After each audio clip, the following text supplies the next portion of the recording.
Es un gusto estar en este Congreso Internacional, Congreso Iberoamericano de Derecho Procesal Penal, siguiendo estas conferencias tan importantes, tan brillantes en reconocimiento a la trayectoria de Flores Condorí y precisamente de un gran jurista también, Jesús Martínez Garnelo.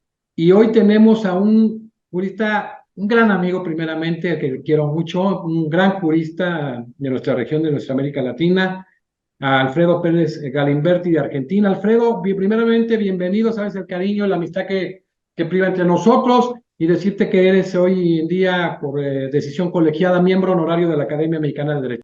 Muchas gracias, José, muy amable. Es un Hoy honor. la conferencia sumamente interesante, el control de admisibilidad probatoria en el juicio penal. Alfredo Pérez Galimberti es vicepresidente del Instituto de Estudios Comparados en Ciencias Penales y Sociales. Es director y profesor ordinario de posgrado de la especialización en Derecho Penal de la Universidad Nacional de la Patagonia y de la Maestría en Derecho Penal de la Universidad de Belgrano. Profesor invitado en universidades de Argentina, Perú y España.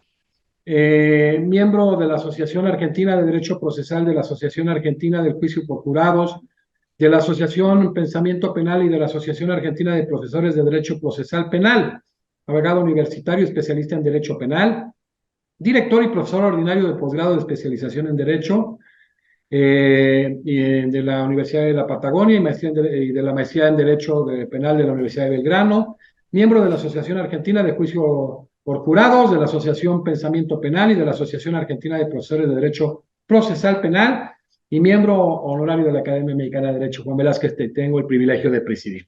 Pues bueno, reitero, es un tema interesantísimo, control de admisibilidad probatoria en el juicio penal. Querido Alfredo, cuando hablamos de prueba necesariamente hablamos de la verdad. ¿Qué rol juega la verdad en los sistemas penales adversariales?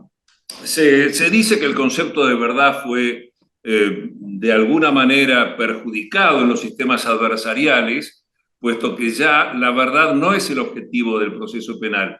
Esto es cierto, ya la verdad no es el objetivo del sistema penal, pero evidentemente sí es la base, la fundamentación del sistema de garantías. ¿Y por qué? Porque no puede haber pena sin verdad. Así que el proceso penal es un sistema de verificación. En Argentina, luego de la constitucionalización del proceso penal, la tarea que lleva a cabo Julio P.J. Mayer, Alberto Binder hace 25 años que viene trabajando en esta nueva teoría funcional del proceso penal. El análisis funcional del proceso penal nos muestra que entre el sistema inquisitivo y el reino del trámite y la concepción funcional del proceso penal, donde hay grandes fuerzas en disputa. Una, que es la política criminal, que trata de que en el microcaso se concrete esa política criminal imponiendo una pena, dando satisfacción a la víctima, que merece una tutela judicial efectiva. Del otro lado, el muro de las garantías, construido en la Ilustración y reforzado en el siglo XX y en el siglo XXI, que le pone obstáculos a esa concreción del programa de política criminal. Y chocan estas dos fuerzas en cada momento en el proceso penal, cuya centralidad es el juicio. La verificación es algo que hacemos cotidianamente. Si invito a un amigo a tomar café, me fijo primero, verifico que en casa, en la alacena, haya café. Un policía que es llamado porque en una esquina hay una gresca, va y verifica qué es lo que sucede y eventualmente toma alguna decisión y detiene, arresta a alguna persona. Estas son verificaciones cuando la consecuencia del proceso de verificación es grave, como la imposición de una pena, el sistema de verificación se hace cada vez más complejo. Y entonces tenemos procesos de conocimiento donde se despliegan todas las garantías, porque a través de ese proceso de conocimiento es la única manera en que se podrá imponer una pena a una persona diciendo la imputación es verdadera. La definición del juicio adversarial y el rol del juez está dado en esta frase paradojal de Bittner que dice: al juez le importa tanto la verdad que nunca la busca, la exige del acusador. Entonces, demuéstrenme la verdad de la imputación y entregaré a este hombre a la pena.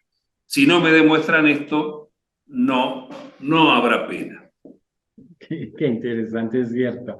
Oye, Alfredo, continuando, hay un tema pues que muy poco conocido en países como México, llegó a estar instaurado, el juicio por jurados. En varias provincias de la Argentina se ha instalado este juicio por jurados para juzgar los delitos más graves. ¿Cuál ha sido el impacto que ha tenido esto específicamente en tu país? Bueno, fíjate, José, que esto es el cumplimiento del programa constitucional de nuestra Constitución Nacional de 1853. El ¿Sí? juicio por jurados no es una respuesta técnica para hacer un mejor proceso. El juicio por jurados es una respuesta política, Sí, es la claro. participación de la ciudadanía en el ejercicio del poder más opaco, que es el Poder Judicial, y es la democratización del Poder Judicial.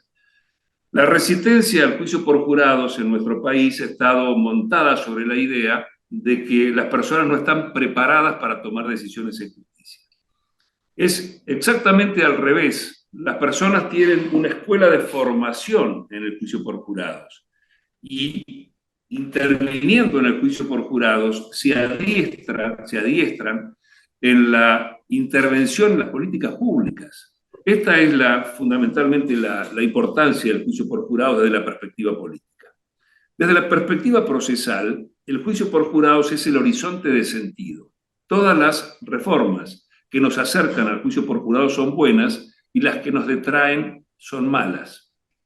En Argentina, esta pulsión por el juicio por jurados es muy antigua y empezó a concretarse el año 2013 en la provincia de Neuquén. De allí fue avanzando, se logró instalar en la provincia de Buenos Aires, la provincia que tiene casi la mitad de la población de la Argentina, y luego se extendió a las provincias de Mendoza, de San Juan, Chaco, y este año hemos tenido, el año pasado también, juicios por jurados aquí en la provincia de Chubut. Nosotros teníamos una historia local muy interesante porque en Chubut se instala una colonia de galeses en 1865. No había abogados entre ellos, pero trajeron su cultura. Así que tenían un tribunal de amigables componedores para los conflictos de baja lesividad civiles y penales, cuyo objeto era textualmente amigar a las partes. Y un juicio por jurados para los conflictos de mayor lesividad, tanto civiles como penales. Y funcionó durante más de una década muy exitosamente. Así que teníamos una cuestión con esto, porque hace muchos años que planteamos en la provincia de juicio por jurados y logramos concretarlo en el año 2019, la sanción de la ley, y ahora se ha puesto finalmente en marcha. Esto implica la renovación de todas las prácticas forenses y un fuerte impulso en el adiestramiento en litigación. Es imposible enfrentar un juicio por jurado sin dominar las técnicas de litigación.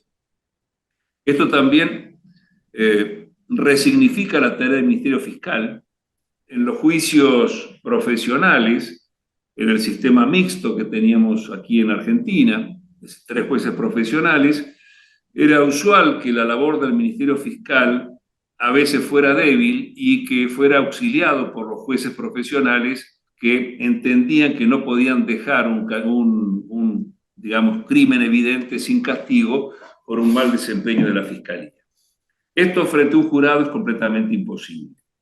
Así que el Ministerio Público Fiscal tuvo que ponerse a trabajar duramente para poder enfrentar los casos con la tasa de éxito que debe tener un fiscal en un juicio por jurados. El juicio por jurados es una maquinaria compleja y antes de encararlo el fiscal tiene que estar completamente seguro de que tiene un caso realmente sólido.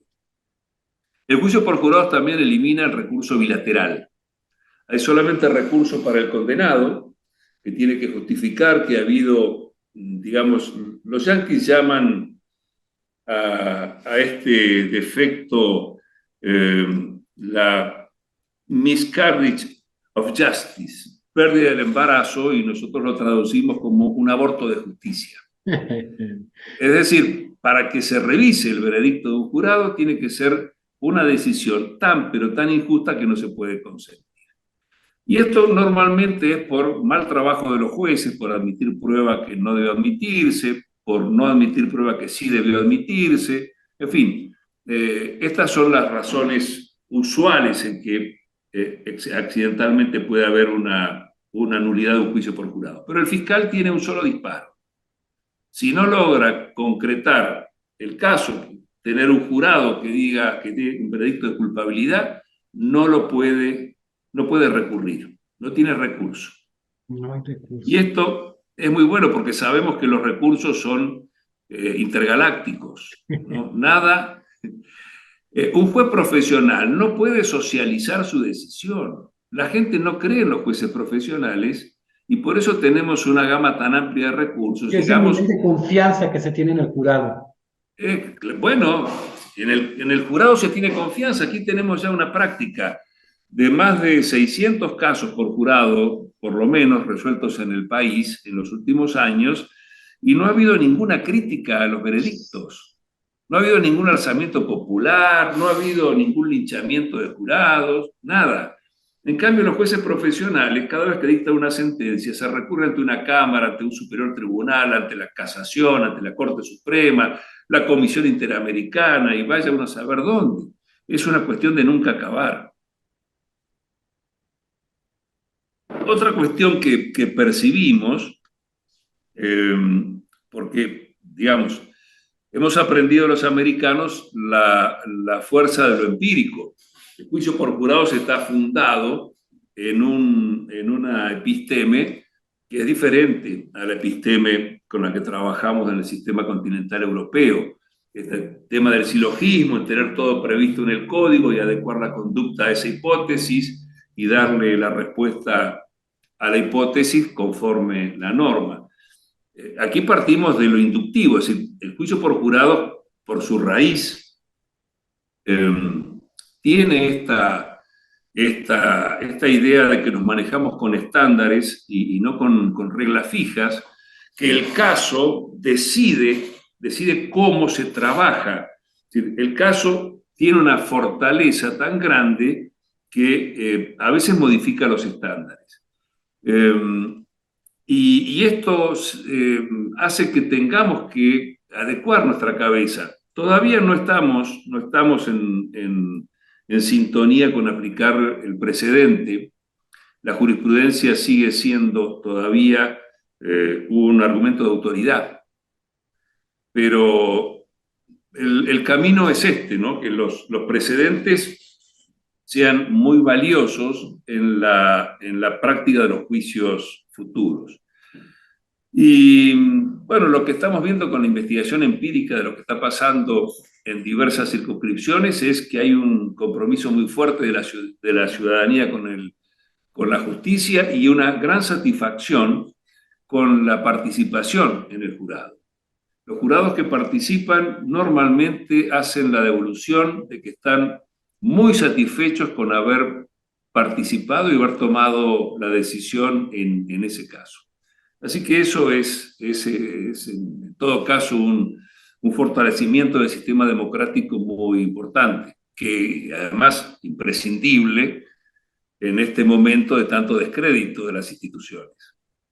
Totalmente. Oye, Alfredo, qué interesante porque es algo pues, poco conocido en estas latitudes, pero ¿cómo se integran esos jurados y cómo se eligen?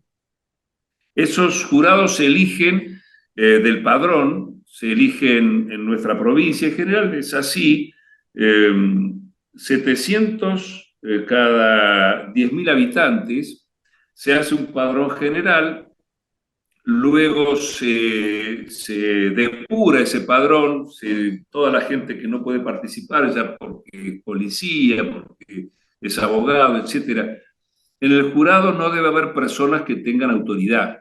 El jurado tiene que estar parificado, cada voto vale lo mismo, y si ponemos un sacerdote, un policía, un abogado, son personas que normalmente tienen autoridad porque conocen la ley o porque tienen una preeminencia sobre la feligresía o lo que fuere. Así que esas personas no pueden participar.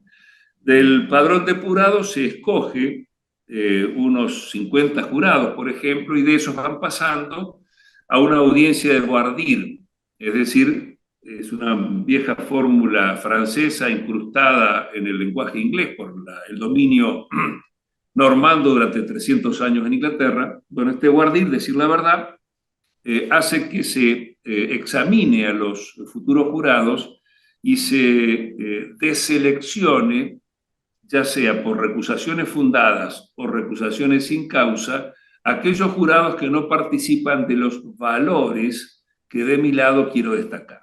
Es decir, si yo defiendo a un policía, voy a procurar que no haya jurados que piensen que la policía siempre obra mal.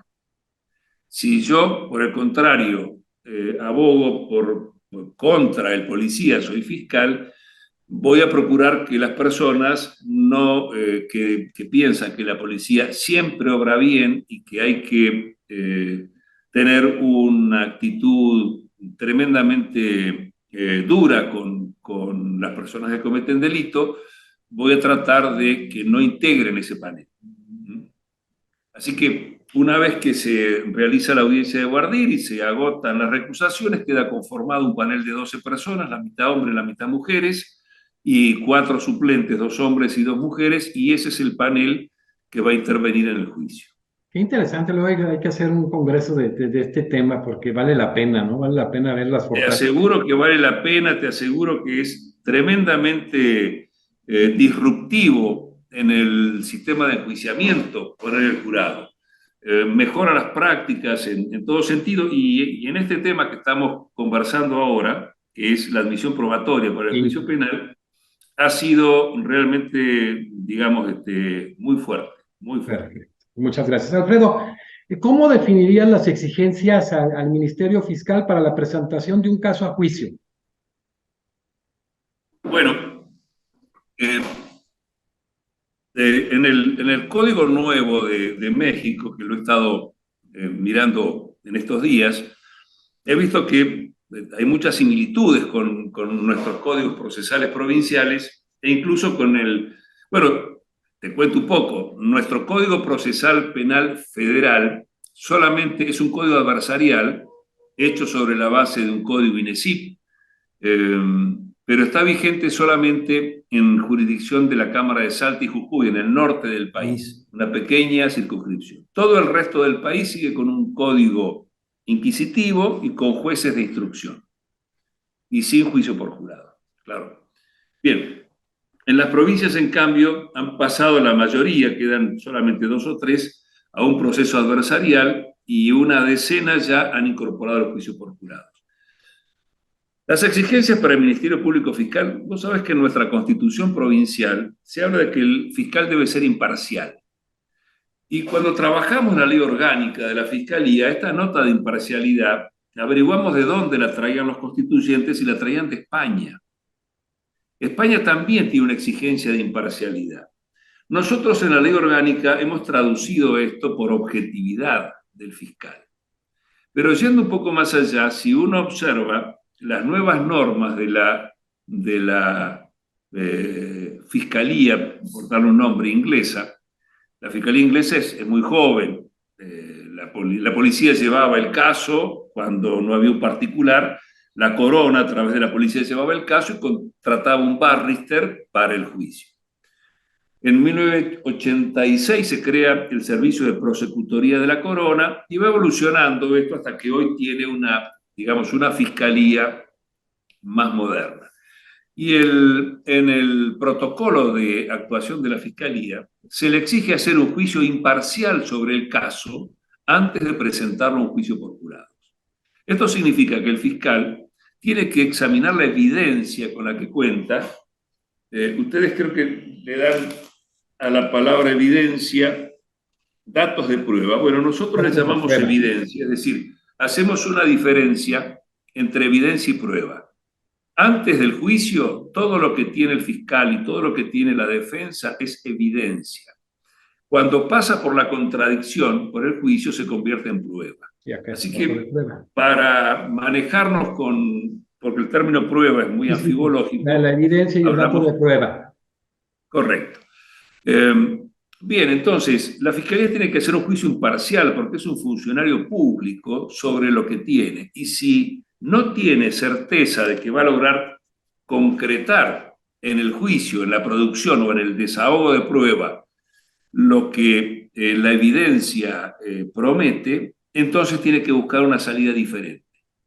Y en Norteamérica también hay normas semejantes que hablan de que la Fiscalía no puede llevar un caso a juicio si no tiene una fortísima convicción sobre la suficiencia potencial de la evidencia. Esa es la, digamos, traducción de la fórmula americana sobre esto. Así que esa relevancia del hecho es fundamental para que la Fiscalía digamos, construya casos que realmente sean casos muy sólidos.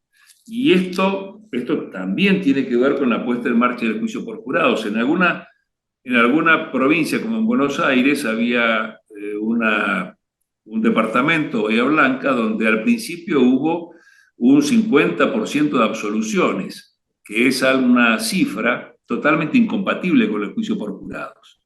Y eso era porque los fiscales no preparaban adecuadamente los casos. Y no los preparaban porque descontaban el apoyo de la judicatura en el transcurso del juicio.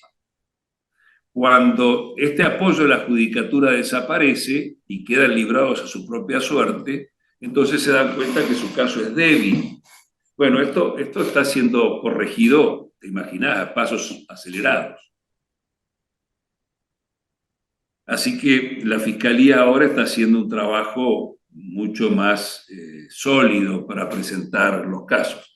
Nosotros no tenemos la posibilidad de hacer negociaciones amplias como permite el plea bargaining americano. Creo que ustedes también tienen un principio de discrecionalidad regulado, no absoluto, es decir, Claro. no pueden, por ejemplo, a un homicida decirle, usted va a testificar y no lo vamos a imputar por homicidio. Es decir, esto no funciona en México tampoco, ¿verdad? Así es. Bien. Bueno, así que la Fiscalía tiene recursos como para, si no le da para juicio, hacer un juicio abreviado, una pretensión de pena menor o buscar otro tipo de salida alternativa. Y en los juicios abreviados, ¿qué consideraciones tienes en ese tema que ha habido gran debate en México? Bueno, en Argentina también. En Argentina hubo un debate famoso cuando aparece el juicio abreviado, digamos, sobre su constitucionalidad o no, porque no es un proceso de consenso y no es un proceso de conocimiento, es un proceso de conocimiento abreviado, porque el hombre va a ser sometido a una pena con evidencia, no con prueba. Es decir, una evidencia que no pasó por la contradicción. Claro. Y con esa evidencia acepta una pena. Así que hubo opositores muy fuertes a esto, recuerdo Brusone, Gargarella, Bovino y otros más que tuvieron. Ya es una polémica que pasó en el tiempo y ya no hay discusión sobre esto. Es más, sin el juicio abreviado sería muy difícil poder manejar la cantidad de juicios, ¿no? Las salidas alternativas menos onerosas, digamos, la conciliación o la suspensión a prueba, no da para algunos delitos y entonces obligaría a hacer juicios en una cantidad de casos que implicarían una cantidad de recursos de los que no se dispone. En este Colapsaría. momento, ¿eh? Sí, colapsaría el sistema. Exactamente. En México, ¿cómo está la discusión? ¿Es Igual, nueva la discusión? en ese sentido es lo mismo, ¿no? O sea, que evitar que se colapse, que llegue un porcentaje determinado, un mínimo a juicio, porque si no colapsa. Exactamente. Así que, más allá de las consideraciones constitucionales sobre el juicio abreviado, No necesita. digamos, como decía los australianos con los misioneros que no tenían más comida para repartirles. Está muy lindo lo que nos dice, pero nos vamos a cazar el canguro. Excelente. Oye, Alfredo, según el Código Procesal, la etapa intermedia tiene por objeto el ofrecimiento y admisión de los medios de prueba.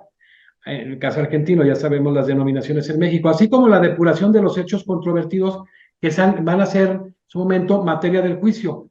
¿Cuáles son las prácticas problemáticas relevadas en esta etapa en específico? Bien, cuando hemos hecho aquí en la provincia lo que se reflejaba en todo el país, un taller de problemas emergentes y la bisagra del problema ha estado siempre en etapa intermedia. Hay una razón de peso, que es esta: el juez de la etapa intermedia no va al juicio profesional, porque conoce la evidencia.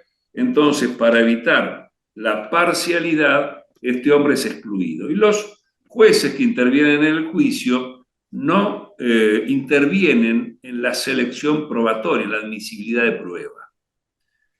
Así que la tarea de este juez es preparar el juicio que van a hacer otros. Y bueno, la flaqueza humana hace que no pongan una enorme diligencia en la preparación del juicio de los otros. También no le quiero echar la culpa a los jueces, sino a las partes que no litigan adecuadamente la prueba. Entonces, reuniendo estos factores hace que tengamos juicios que no son sólidos, que no son consistentes, juicios que son aburridos. ¿Por qué? Porque hay una discusión superficial en la litigación de la prueba. Todavía cuando abogados litigan frente a jueces profesionales, se privilegian las discusiones teóricas, se habla mucho de dogmática, se habla poco de prueba. Bien, este mal de la justicia profesional es un mal que desaparece en el juicio por jurados. El juez del juicio por jurados es el juez profesional que trabaja la prueba. Ese juez va a estar en la sala de audiencias. Ustedes tienen una norma que es sana, que cuando se rechaza la admisibilidad de una prueba, este rechazo puede ser recurrido, y esto está bien, porque si al fiscal le rechazan una evidencia que es capital, probablemente no puede entrar a un juicio. Bien, la cuestión es que no sé cómo está la litigación de la etapa intermedia en México, pero aquí en Argentina nos daba muchos problemas porque era una litigación muy liviana. Las audiencias preliminares no duraban más de 15 minutos. Entonces se dejaba pasar toda la prueba y la fiscalía por ahí ofrecía 30 testigos y la defensa no objetaba y entraban 30 testigos.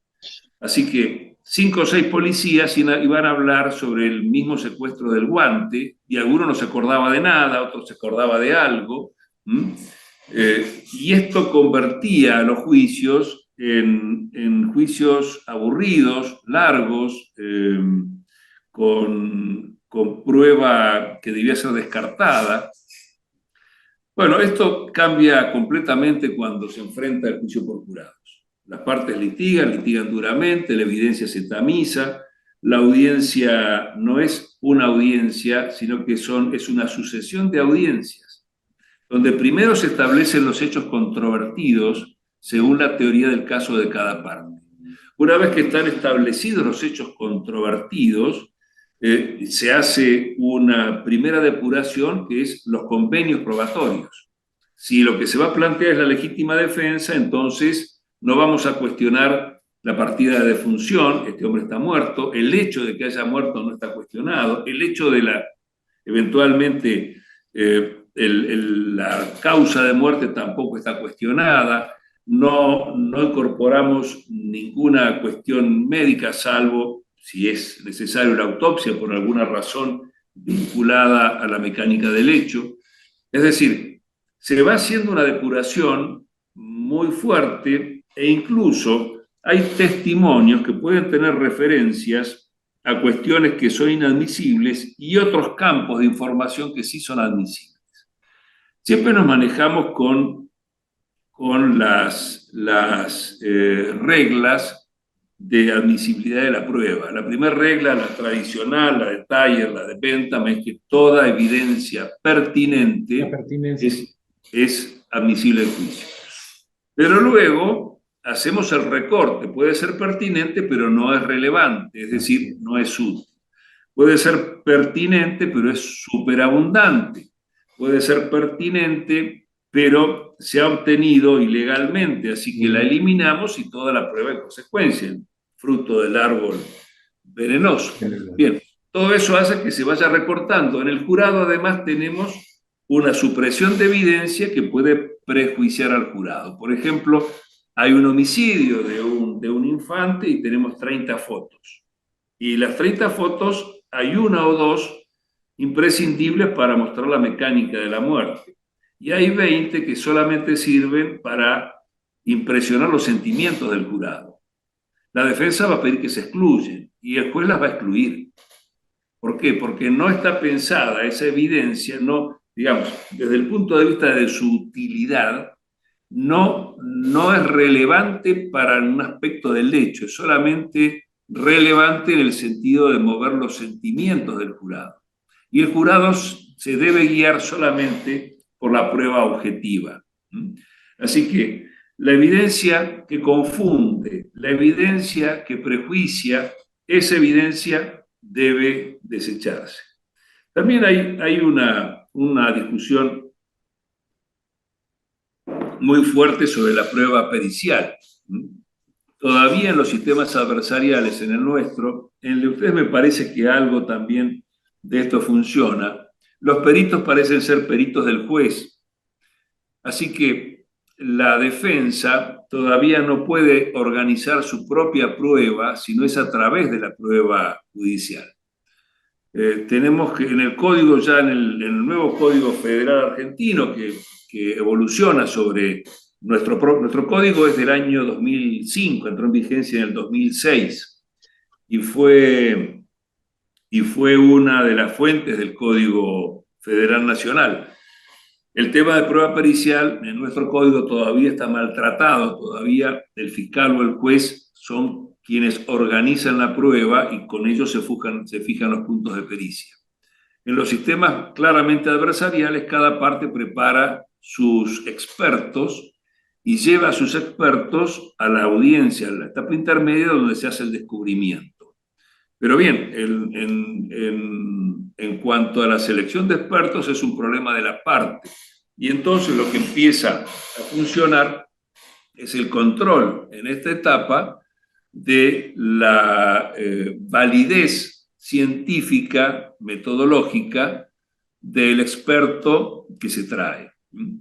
En Norteamérica esto ha tenido fallos muy importantes. El caso Wright, finalmente el caso que rige el tema, aunque hubo algunos fallos posteriores, es el caso Taubert de 1993, donde establece las reglas que debe tener una prueba pericial para que esta prueba pueda ingresar y pueda ser presentada al jurado.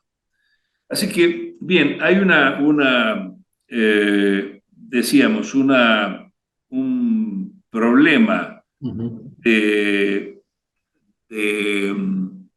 rigor en la etapa intermedia que se muestra en juicios que no son consistentes. Y nosotros no logramos mover esa consistencia con los jueces profesionales. Ni siquiera diciéndole, mirá, si el juicio no es un juicio bien prieto, va a haber problemas cuando los jueces que integran el tribunal tengan que desarrollarlo, van a perder un montón de tiempo. Y otra vez puede tocarte, claro, yo no sé si ustedes tienen dividido los jueces de juicio de los jueces de control. Son diferentes. Sí, claro. Bueno, acá integran el mismo colegio de jueces. Así que el juez que un día es juez de control, otro día es juez de juicio. Pero ni así todo, siendo que lo que hago hoy me puede repercutir mañana, ni así todos logramos que hubiera mucho rigor en la selección probatoria con los jueces profesionales. Esto cambió con los jurados. Con los jurados sí, como el mismo juez es el que va a estar en la sala de audiencia, es el juez del derecho, es el juez que dice cuál es el hecho que se lleva a juicio, es el juez que dice cuál es la prueba, conoce toda la prueba y va a administrar el desahogo de la prueba en la audiencia de debate. Entonces, este juez va a hacer lugar honor a las objeciones, este juez va a invitar a las partes a discusiones privadas y este juez, después de los alegatos, va a reunirse con las partes para elaborar las instrucciones finales, es decir, para elaborar las instrucciones donde se le va a decir al jurado qué es lo que dice la ley. Porque estas instrucciones se le leen al jurado y el jurado se retira con ellas. Y trabaja sobre estas. Se le dice que el homicidio es causar la muerte, ustedes tienen que tener probado que fulano realizó una conducta que tuvo como consecuencia la muerte de fulano. Si lo hizo de modo intencional, esto es con dolo, quiere decir que corresponde tal figura penal, es el homicidio doloso, si lo hizo, en fin, y le da todas las alternativas posibles y las explica.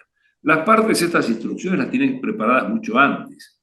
Incluso hay libros de instrucciones adecuados a la ley del país y son la base de las instrucciones, porque estas no son cosas que cada juez invente cada vez. Las instrucciones en general son pautadas, tanto las iniciales sobre las labores del jurado como las instrucciones finales en cuanto a la aplicación de la ley. Así que, bien, esto hace que la atención del juicio sea permanente. ¿Por qué? Porque cada testigo es relevante. Cada objeto, cada documento que se ingresa a través de un testigo y ha sido previamente discutida la admisibilidad de esa pieza de evidencia.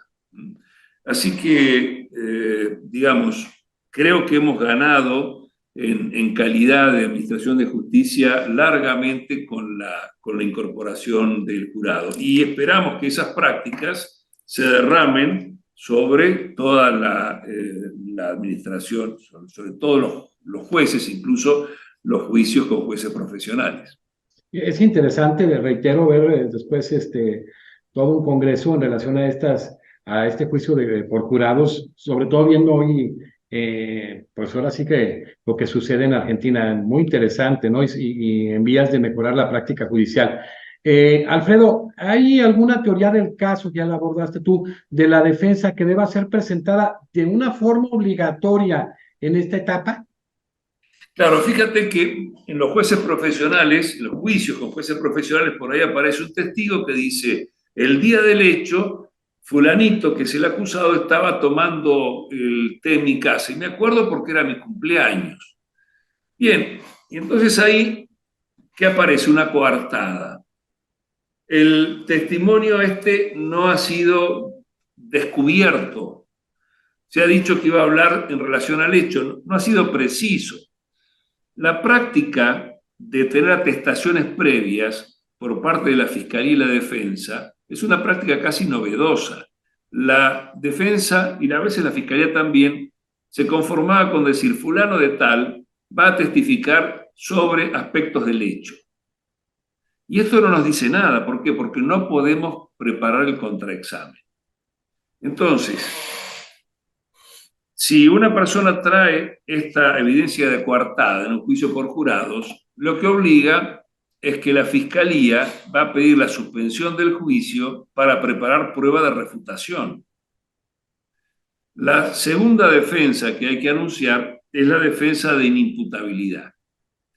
Si un perito que aparece traído por la defensa finalmente le da pie a la defensa que plantee en su alegato de clausura la inimputabilidad del acusado, la Fiscalía también va a pedir prueba de refutación porque no se preparó para enfrentar esta cuestión. Así que estas dos defensas tienen que ser enunciadas por el imputado y su defensor en la etapa preliminar, para que la Fiscalía sepa a qué estamos jugando, porque el juicio no puede ser territorio de sorpresas.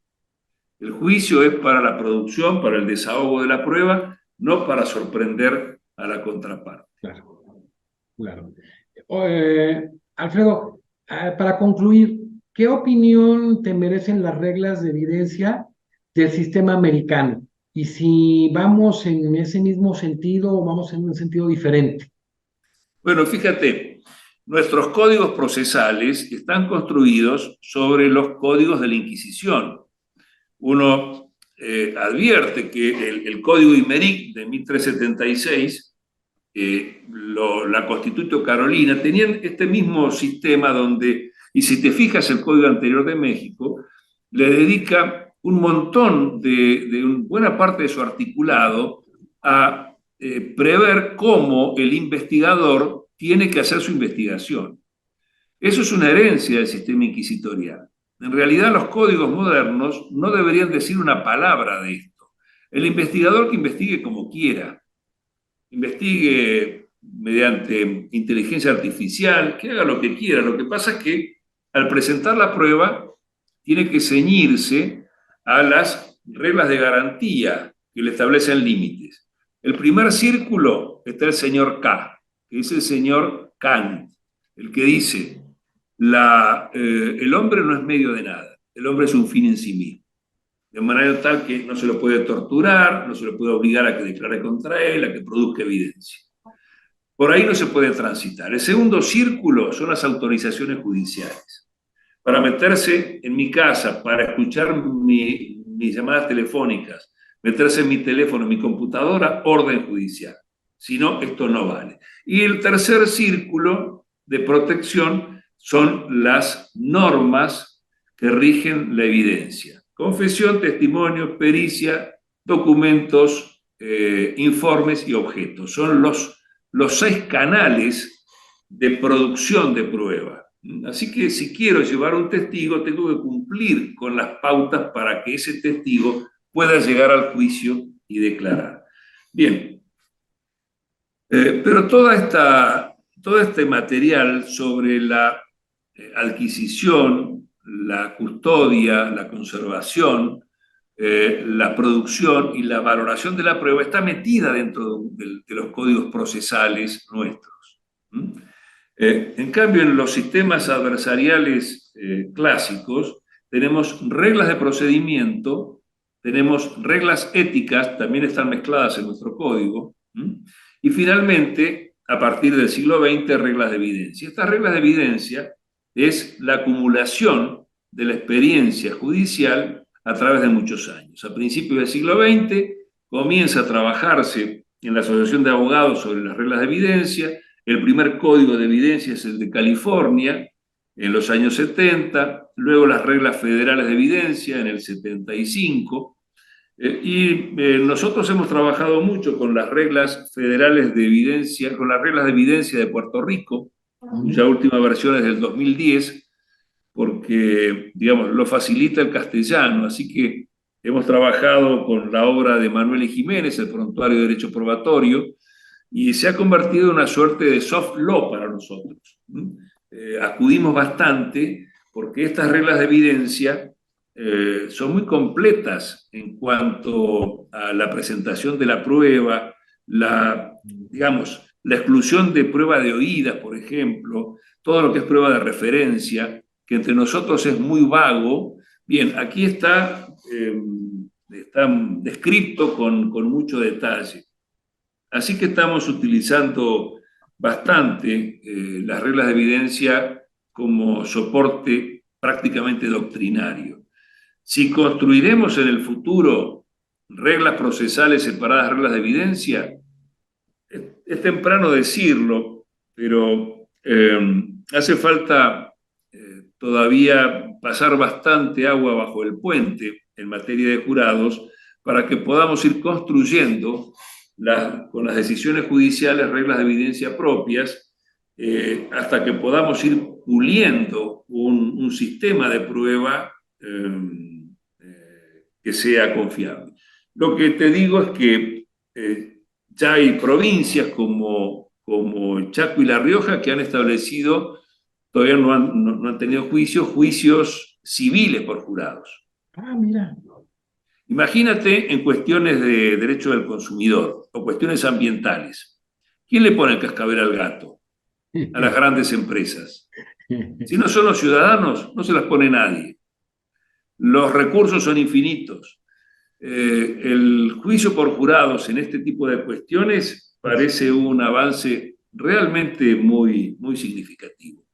Así que bueno, como te decía, el juicio por jurados, que ha sido nuestro horizonte de sentido en los últimos 25 años, nos ha dado una orientación que ahora que se empieza a concretar en esta última década, lo vemos con mucha satisfacción.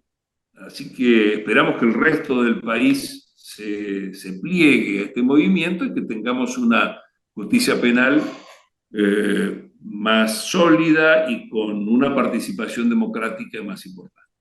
Qué interesante cuando habla precisamente de esta democratización del proceso, es escuchar esto de una persona con la pericia en el proceso penal como tú, sobre todo en los ejercicios que hemos venido haciendo a nivel de la academia en todo el mundo, en el grueso de las materias, y hemos escuchado varios detalles en relación a estos juicios por jurados, y generalmente como hay desconocimiento hay poca confianza, pero ahora que vemos lo que está sucediendo en la Argentina, y los resultados pues, extraordinarios, sobre todo como hablas tú en temas ambientales, en delitos de gran impacto en materia penal, en materia civil, yo creo que vale mucho la pena por lo menos analizar a profundidad y buscaremos contigo y algunos amigos valiosos generar este ejercicio de este juicio por jurados, pues para sobre todo ver en estas experiencias en la comunidad de factores que hay en nuestra América Latina, hasta dónde podemos correr y fortalecer precisamente el procedimiento penal, ¿eh?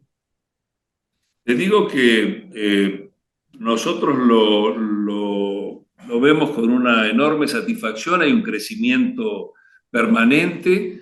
En todas las provincias en que se ha implementado, la experiencia resulta sumamente positiva, tiene un respaldo en la comunidad fortísimo, así que creo que vamos en el buen camino. Sí, porque Y me parece que sí, que es una experiencia que debe ser discutida y discutida en toda América Latina. Creo que lo natural del sistema adversarial es concluir por un jurado. Nosotros hemos creado sistemas adversariales sin jurado, pero esto es una rara avis, porque el sistema adversarial nace con los jurados.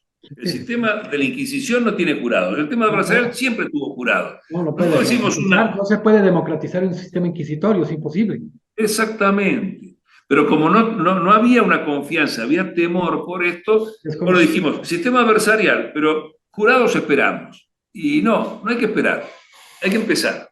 Fíjate, por ejemplo, en el caso de toda esta vorágine que se ha venido en América Latina del tránsito de un sistema inquisitorio a un sistema acusatorio, ha generado ciertos conflictos, por ejemplo, en el caso de México y otros países. Pero en el caso de México, en su oportunidad con manejarse a nivel constitucional la prisión preventiva oficiosa, indebidamente contrario a los estándares y las resoluciones de la Corte Interamericana con base a la gravedad del delito, realmente no se ha constituido en el caso concreto de la prisión con el carácter que debe tener excepcional, regida por esos principios, básicamente el de proporcionalidad, necesidad, legalidad y la misma presunción de inocencia. Entonces, este concepto de presunción de inocencia es uno de los grandes ejes que ha generado a quien considera en un momento hasta una involución.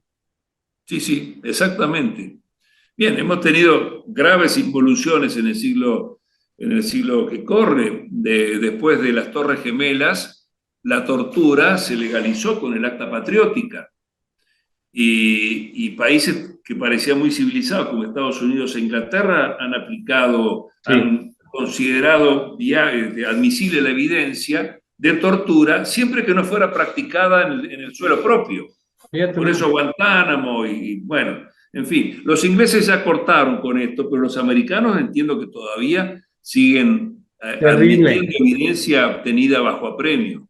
No, no, terrible, terrible. Es lo que decías Este tú es un, cuando hablabas de todo este tema del derecho a la prueba, obviamente implícita en el debido proceso de ley, con estas características tan importantes, ¿no? Hablabas de la pertinencia, de la utilidad, de la ilicitud, incluso a la misma preclusión, o sea, factores muy importantes que hoy en día pues, van vinculados al derecho de defensa. claro, sí, sí, sí, absolutamente, Oye, absolutamente. eso no lo vamos a trabajar, voy a platicar No, con... no, el tema de la prisión preventiva es un tema Y sí, muy luego importante. platicaré contigo de ese tema y sobre todo de la presunción de inocencia, hacerte una invitación, pero este tema de juicio por jurado lo quiero platicar contigo y que Sí, genere cuando quieras, interesante sí, sí, porque vale muchísimo la pena, la verdad. Pues bueno, sí. Alfredo, ha sido un deleite como siempre. Primero, el cariño que te tengo, tú lo sabes, o sea, tenemos que coincidir pronto, nos vamos a poner de acuerdo. El respeto que te tengo, el amigo que eres, y que hoy Igualmente. también como uno de estos grandes juristas que integran este extraordinario Congreso Iberoamericano de Derecho Procesal Penal, reconociendo trayectoria de Petronila Flores Condorí, un expresidente del Tribunal Plurinacional de Bolivia, ministro de la Corte, que ya son magistrados, y de Jesús Martínez Garnel, uno de los muy grandes, de los muy importantes magistrados a nivel de las entidades federativas, extraordinario jurista, y qué bueno que estés tú agradeciendo tu amistad, tu aprecio, tu cariño, y que sigamos haciendo esta sinergia que le hemos hecho en todo el mundo con juristas de alta talla, de muy alta talla, porque este tema va a despertar muchas cosas en México. Había Bien, muy bien. Sí, yo creo poca que sí, creo que es un información, tema. muy poca información, a lo mejor se vivió en México, obviamente existió en México, pero hace muchísimos años, entonces eso ya está en el olvido y la Sí, gente, sí. lo que pasa es que en México, por ejemplo, cuando iba a ser el juicio de amparo, se manejó que iba a haber un juicio, al final un jurado en el Ah, principal proceso constitucional. Y entonces hubo quien lo segregó, lo separó y le llamaron el salvador del juicio de amparo, porque no se tenía la tradición jurídica o que la gente no está preparada en este proceso de democratización de la justicia. Entonces, con la experiencia que se está viviendo en Argentina y con gente como tú, tan conocedora, vamos a platicar para que se conozca en esencia qué son estos juicios por jurado y a ver si en un momento tenemos alguna ejemplificación también de uno concluyendo el Congreso para que se dé la trascendencia y que en un momento dado si es algo que puede aplicar para mejorar la impartición de la administración de justicia, pues hay que fortalecerlos, hay que fortalecer el proceso penal. mira, José, aquí en Argentina en el año 2009 comenzamos a través del INESIP con el concurso nacional universitario de litigación adversarial, primero con pocos equipos y en los últimos años con más de 30 universidades, y han venido muchas universidades mexicanas que han tenido, la Universidad de Guanajuato ha Sí, tenido muy un buen nivel. excelente desempeño, Pues nosotros tenemos excelente una desempeño. estructura de jóvenes que varios han ganado premios a nivel en Estados Unidos, en México y Sí, en sí, Estados sí. Unidos. Hay que hacer algo. Un excelente desempeño, destrezas forenses muy bien manejadas, están totalmente preparados para enfrentar un jurado. De hecho, nuestros simulacros de cierre siempre han sido siempre conjurados. Ah, Y siempre conjurados. Los simulacros desde el año 2001, que hicimos el primer simulacro, el caso Josefa González, lo sí. hicimos aquí en el sur, y se replicó, hasta se filmó por el Instituto Nacional del Cine. Todos nuestros trabajos en litigación universitaria han sido la conclusión con jurados. Y los chicos realmente lo hacen mucho mejor que los profesionales, te tengo que decir. Oye, hay que hacer un pequeño convenio ahí con el Instituto de Estudios Comparados en Ciencias Penales y Sociales y la academia. Ahí tenemos gente de todas las universidades del país, incluso de otras universidades de Iberoamérica, que Sí, forman sí. parte de la estructura del capítulo joven de la Academia Americana, y vemos más o menos cómo está el tema, y dentro de ese congresito que organicemos, de ese congreso corto, podamos generar una simulación. Sí, sí, sí, por supuesto, por supuesto. Y, Es la mejor manera de transmitir esto, viéndolo en escena.